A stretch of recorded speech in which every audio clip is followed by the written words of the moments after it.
I'm very excited for this conversation, which we build in the program as contemplating artificial intelligence. You know, I think that's sufficiently vague that we can talk about all sorts of things. We have in David Kenny, a businessman who is currently running Watson, but he's been at in the past at the Weather Company, at Akamai, Yahoo. You've been a consultant. You've been in the ad business, and we have David Mindell, an academic. I just want to read a little bit because I love some stuff in David's bio. He had in the past he's been a visiting scholar at the Aurora Flight Sciences Engineering Research Center in Cambridge, Massachusetts. And he's also the founder and director of MIT's Deep Arch Research Group in Technology, Archaeology, and the Deep Sea. He's studied the history of automation in the military, the history of electronics and computing, theories of engineering systems, deep ocean robotic archaeology, and the history of space exploration. So you seem to have a restless mind, David. That's a good way to describe it. And Shivon Zilis, who is an investor with Bloomberg Beta. She's also an advisor to OpenAI, which we can talk about. She had been with IBM at a different point in her career. And not as trivially as you might think, she's Canadian.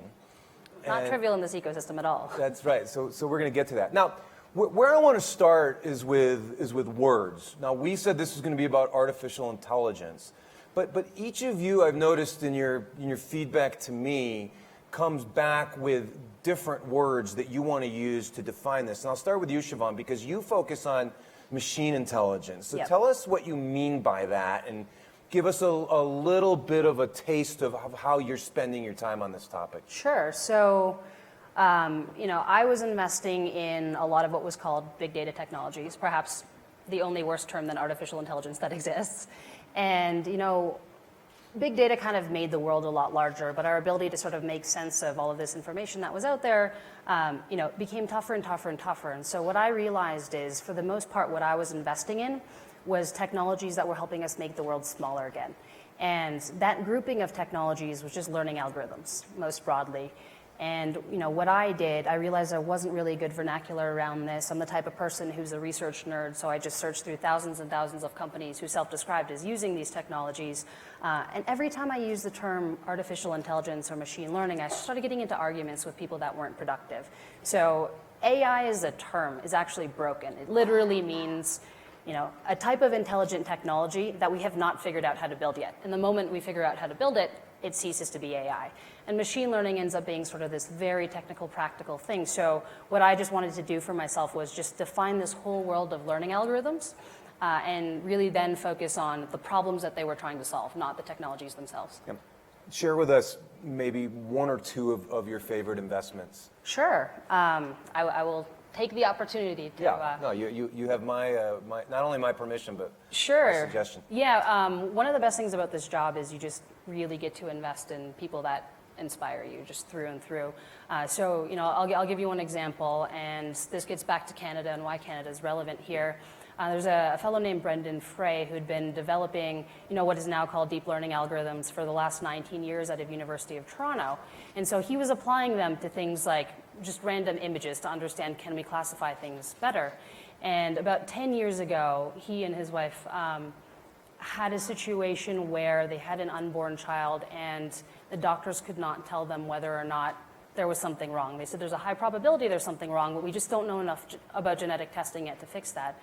And so he said to himself, gosh, these deep learning algorithms are very, very good at dealing with highly complex information, especially information that humans don't have good intuitions about.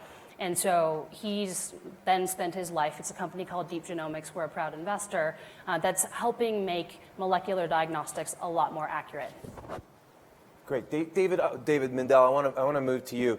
And the word that I'd like you to talk about that you feel is misunderstood in this conversation is even more basic, and that's intelligence. Please. Well, I think the best way I heard it put lately is we're learning that there are many different intelligences. Many of them are good for particular things. Intelligence does not necessarily equal human, and those intelligences that do succeed are still very highly tuned by human hands in one way or another. And to the degree that they are successful these days because they're eating lots of data. We have to be very aware about what the strengths and limitations of that data are and where the data works and where it doesn't work. And all data is not created equal. All data is always inflected. Personally, I work a lot in robotics, which pushes a lot of these issues to the limits because you have the physical world. You can kill people. You can break things. Some of the probabilistic approaches that are so successful in more purely digital environments we're not so comfortable with when lives are at stake. And plus, the physical world is itself intelligent in ways that we don't always give it credit for. One of my favorite thinkers is Don Norman at UCSD, and he says, the world remembers things for us just by being there. And one of the things I work on a lot these days is trying to enhance that intelligence that's already built into the world as we build robotic systems to wander and explore through it. And keeping in the spirit of limited permission to talk your book, would you please tell everybody what about your business and what you're working on right now? Sure. I recently started a company about a year and a half ago called Humatics, which is the first 4 letters of human and the last 4 letters of robotics with the human first. And we are building very particular kinds of high precision microwave sensors and as the basis for sort of larger ecosystems. Think of it as the Internet of Things that will enable robotics. Robots, I'm not a believer in the idea of pure autonomy or full autonomy. And I think that what succeeds is situated autonomy. Talk about commerce. You look at what succeeds commercially, it's always because of the human context. And AI has always had struggles with context. And we're trying to build hardware and systems that help provide context for intelligent systems. So keep going. I don't know if you're there yet, but what might a product or a service look like? So we're beginning with very, very high precision navigation systems. And we envision a world where rather than having a single GPS that girds the globe, which is a miracle in and of itself, but you move through the world, both people, infrastructure, robots, in many, many short-lived but very, very highly precise relative navigation relationships. A robot in a factory comes up to a workstation, and when you have very, very high precision navigation, this is something I learned in my deep ocean exploration days, you enable all kinds of things that are hard to do otherwise. Then maybe you can move through a different environment, move to another place. Think about how we all navigate a room like this. You walk through the room and you have relationships with people. So we're engineering those relationships at very large scale, very low cost, and very high precision into the built environment. So since you brought up a situated autonomy and artificial intelligence, I have to ask you for your thoughts on, the cause célèbre of recently in your field, which is this incident with Tesla. By the way, I don't know if it's been mentioned on the stage so far, but the SEC announced today that it's going to open an investigation into whether or not Tesla violated SEC regulations by not having disclosed the crash that happened, the fatal crash that happened. I mean, it's a very rich episode. I've studied these kinds of things for a long time. Everybody knew it was going to happen sooner or later, and here it is, and here we are. There's a lot more data that's going to come out, so it's hard to say too much before we really know more. Again, I'll go back to the standards for intelligent systems working in the world where you're moving metal around and moving flesh around and bumping into each other are different than they are when you're recommending buying opportunities and probabilistic approaches work. And I think we as a society, and I think a lot of companies, have yet to really grapple with what that means. I mean, look at how Boeing and Airbus deal with software. It's very different from how, Google and Amazon deal with software, and that's partly the cultural shift. Finish that point. They're more careful. Is that your point, or they have more redundant systems? All the above. It's highly certified. There's a lot of different things it goes through, and it's more expensive and it moves more slowly. I mean, it takes years, and we have yet to sort of grapple with how to work those things with each other. And David, since you're a historian of this topic, can you quickly grab something from history that you relate this incident to? Well, my favorite topic, which I wrote a book on, is the lunar landings, which when the engineers who were given the job of writing the software for the first digital computer to be used in a life-critical situation, which was for the lunar landings, they said, it'll only have 2 buttons on it. One button will be go to moon, and one button will be take me home.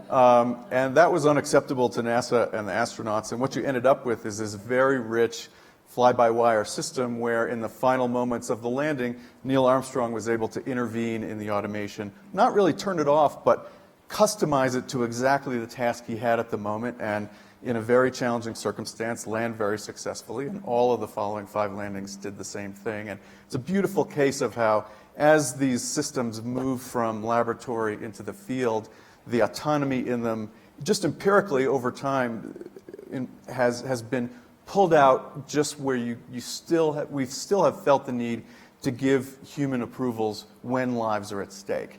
And you see that issue come up. It came up last week in Dallas with the robot delivering the bomb. Right. You know, and I'm not sure what I think about that, but it's a very rich conversation. David Kenny, thank you for being patient, and welcome back to the Brainstorm Tech stage. Good to be here. So here's your word game. You've told me that you see a big difference between artificial general intelligence and specialized artificial intelligence. What does that mean? Yeah, so when Diane Green was here before, she talked about horizontal. And there's a lot that's been done in the search platforms and the social platforms that are horizontal. And there's good reason for that. But we find to get to the value, we need systems that go beyond that think in specialized way the way humans do. So my colleagues in the corner from KPMG, they announced a couple months ago they want Watson to help them do auditing. But you're going to need humans for that. You're going to need to go back and forth. You're going to have to check that work. Then you've got regulators. The entire accounting system is under regulations that require human auditing. We're going to have to convince those auditors that those regulators, this is a higher quality, so that part can't be done. When we do oncology, radiology, endocrinology, cardiology, we have to work with professional organizations to make sure we're hitting the human standard and then some. And that math works best when it's in a context. You don't ask your oncologist for real estate advice. You don't ask a journalist for diabetes advice. People tend to specialize, and the systems will specialize as well. And just so I'm clear, intellectual here, you two Davids, you're in complete agreement on this. This is the same theme that you're striking, correct? I believe we are, yes. Yeah, I think so. That's very boring. I don't like that at all. I mean, it's a challenging idea. I mean, I disagree. No. There's one universal, and that universal is context is important and context is local. So there's always this kind of tension. I'm sorry, Shivon, were you going to disagree with them? I'm Canadian and I'm not allowed. David, It's a mathematical fact. You can't disagree. I want to offer you the same opportunity, and I think a lot of people have heard about the Watson story over the Yep. 1 year now since you've been there. No, 5 months. It just feels like 1 year to me. No, okay. I've gotten a year's worth of work done, but it's only been 5 months. Tell us what you're trying to accomplish, what the business opportunity is, and sort of where you are versus where you want to be. Same question I asked Dan Ammon this morning. When are you going to get to Watson, curing cancer? Well, I think people will cure cancer. I'd like to provide a lot more leverage to that. So in each of these verticals we work on, there's 3 layers. So there is the data content layer, and I think we're at very early stages of that. Because the AI requires it to be trained. Only about 20% of the world's information is on the internet. So the other 80% is dark. It's in private settings, bank accounts, medical records, private company data. So we're creating the ability for people to bring that data to the AI and create vertical and company-specific versions. So there's not one Watson, there's thousands of them. Then you've got the compute, which is all the things that help you learn that data, understand it, reason it, and then learn from it. And I would say there my biggest focus right now is that all the reasoning, not all, most of the reasoning is inductive. So it's just replicating known facts. What I want to do is solve the unknown. So, for example, when we used it for climate models, we figured out that what was missing was the data in the oceans, because there isn't data anywhere to be found on that. So we go get that data. And the last part is the part everybody knows, which is the interact naturally with humans. The ability to not be hidden behind a glass screen, but to talk to something and have it talk back to you and bring you an answer real time. And real quickly, give me your favorite example of how Watson is making money now.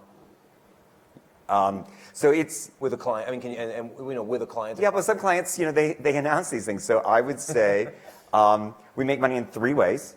Our basic services, there's like 50 of them. They're available on Bloomberg, which is our cloud platform. Any developer can use them. And they use them, they put them into their software. They make great software. There's tens of thousands doing that. And they just rent them. So as their volume grows, if they're successful, we grow. So it's kind of like a Force.com kind of model. Then we build applications around virtual agents and company analyzer and fraud detection, and people subscribe to those as a SaaS model. And then there are services to build bespoke things.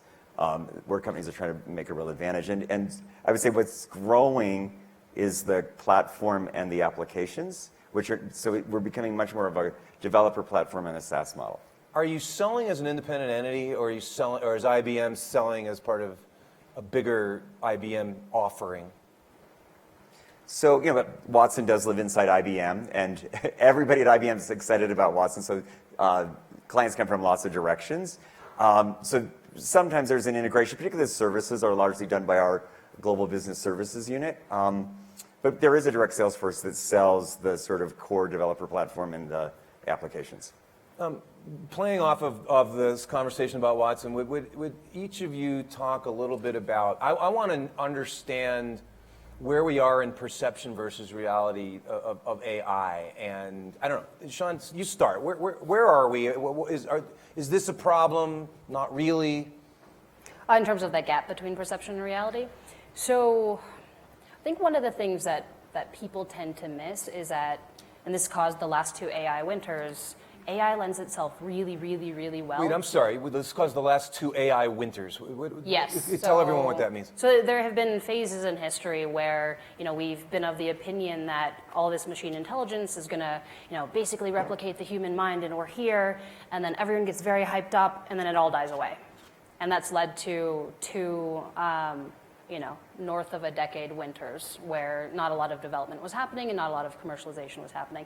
And so the fundamental question a lot of people are asking right now is, are we facing the risk of another AI winter? I would say we're certainly going to hit a disillusionment cycle, but are we going to hit a winter? Absolutely not. And so the reason we're not going to hit a winter is because, to your point about it being a lot about data and compute, we have that now. So we had the algorithms before and we've iterated on them, but we have the more important pieces of the puzzle underpinning it right now. And that's causing this sort of, beautiful cyclical effect that's allowing people to, create better and better algorithms more quickly. The danger that we're facing right now is twofold. So, when we think about something like chatbots, right? There's been this, at least in the last 6 months, there's been this rush to chatbots. And so we've been promised very humanoid AI. And there are some fantastic chatbots out there. But because, platforms like a Facebook, a Slack, or a Kik really are trying to drop barriers to entry for somebody to create these chatbots, you also get some very messy ones that have a bad user experience, right? And so if you've been promised the world and then you get this thing that doesn't even understand a basic human sentence, that can be a little bit of a problem.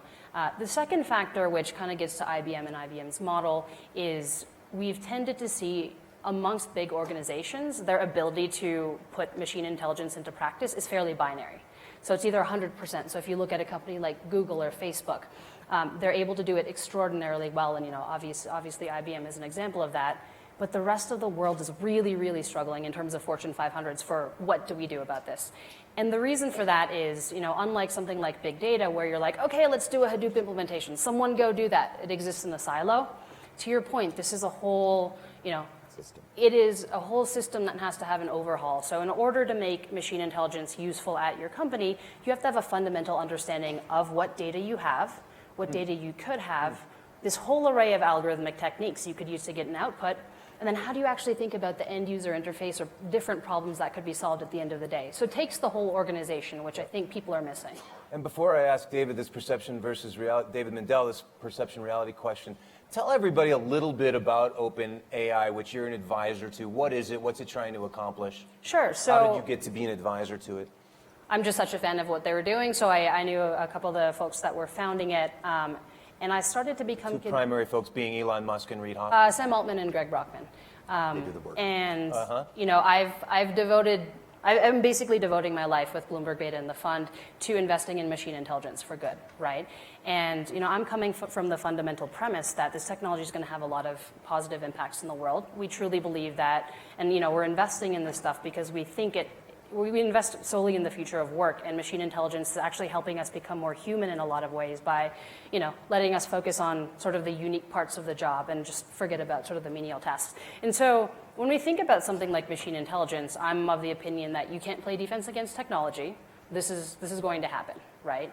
And I think we have 3 fundamental obligations as a society, and the first one of those is to nudge it in the direction of good. right? And so there are many ways to do that. Applying venture capital is one, nonprofits is another, kind of ensuring academic research is going in positive directions is a third.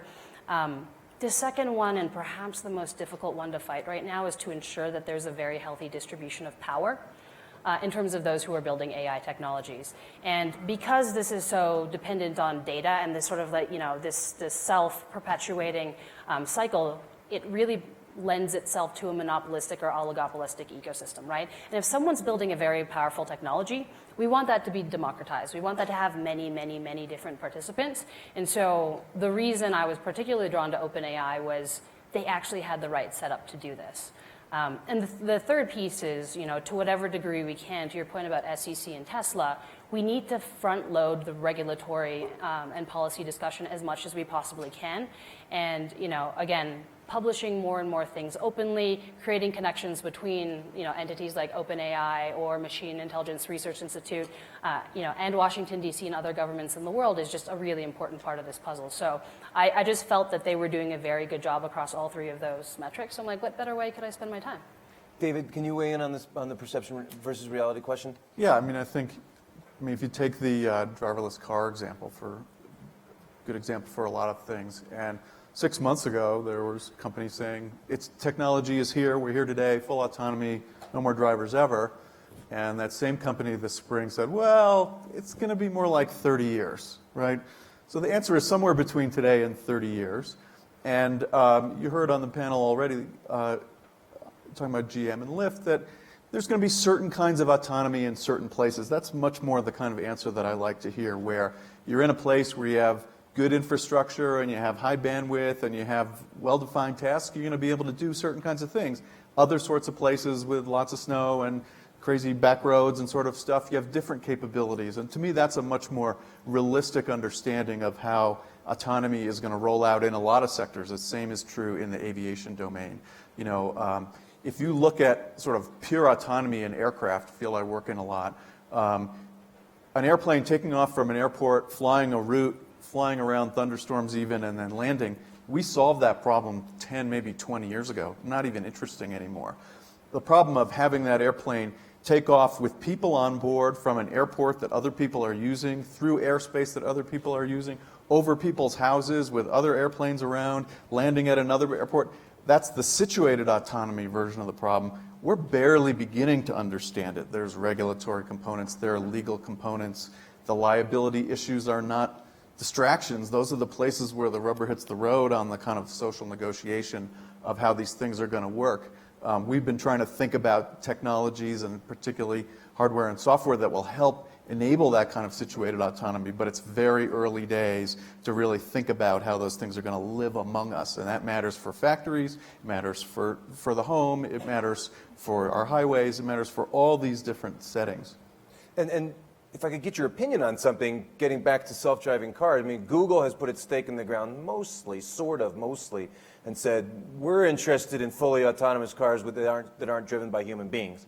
And the president of GM, without being, as clear about a timeline, also said, we're interested in that. I'm hearing you say, no way in any foreseeable future should we have a vehicle that could, do that kind of damage that can't be controlled by humans. Actually, that's not what I said, but again, I was interpreting what you said to mean that and asking you to clarify that. Empirically speaking, people have never allowed that to happen. And just as a matter of looking at, I recently wrote a book where I went through about 30 or 40 cases in the last 30 or 40 years, and there have always been places where they put in the human approvals of various kinds. In your audit case, you're talking about doing that.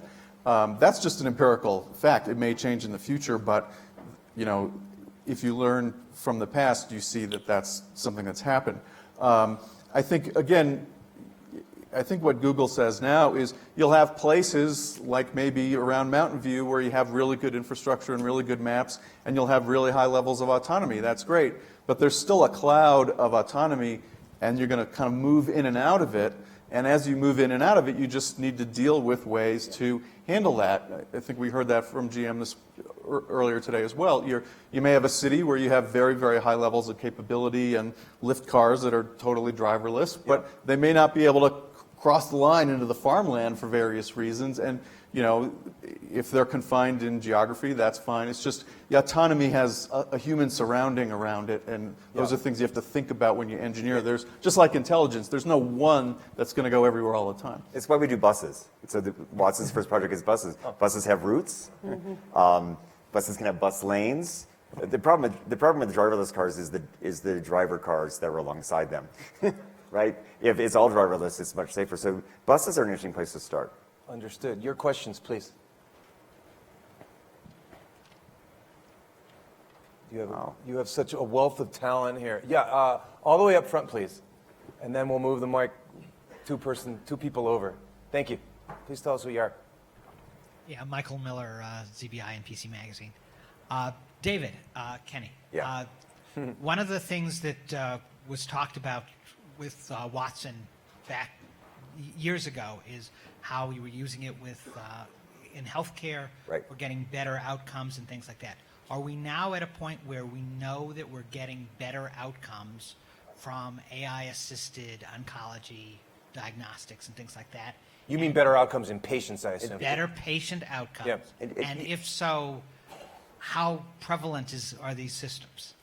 So we do have better outcomes. So it takes time. We started with Memorial Sloan Kettering in oncology 5 years ago. Those models work well. Those oncologists will tell you they're getting to a diagnosis faster because it brings in the history of every patient that was ever there and every piece of medical literature. The doctors can't possibly read all that. What I'm most proud of in the last 6 months since I got here is that system was then sold and deployed to Bamragard Hospital in Thailand. Huge increase in the ability to get to the right diagnosis in orders of magnitude less time. So what I also like about AI is it allows the intelligence to move if you let it.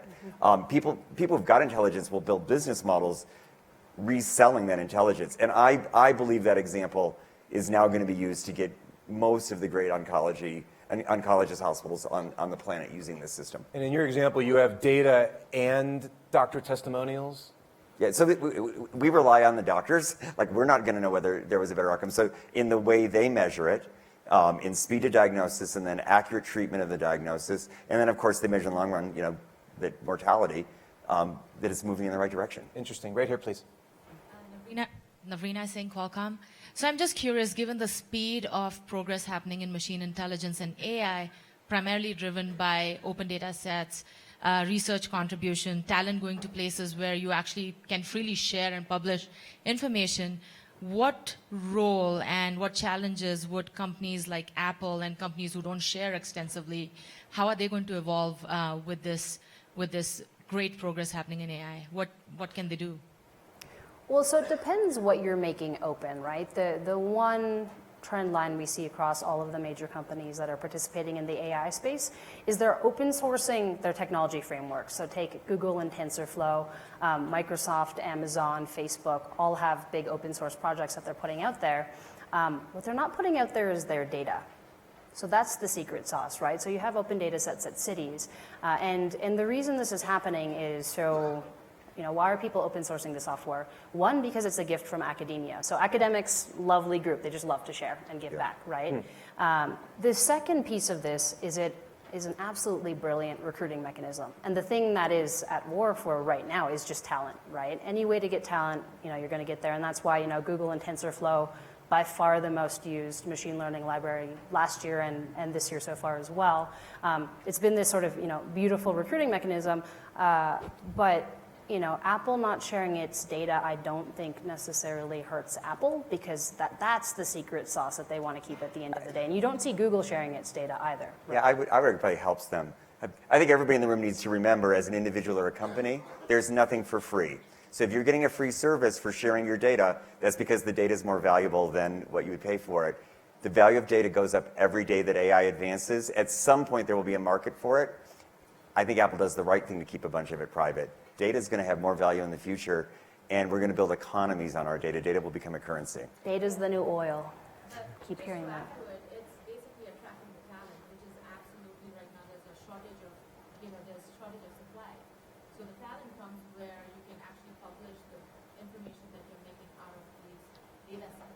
So how is Apple going to deal with that? you deal with missions. It's why we do health. It's why we do financial services. It's why we do things around education.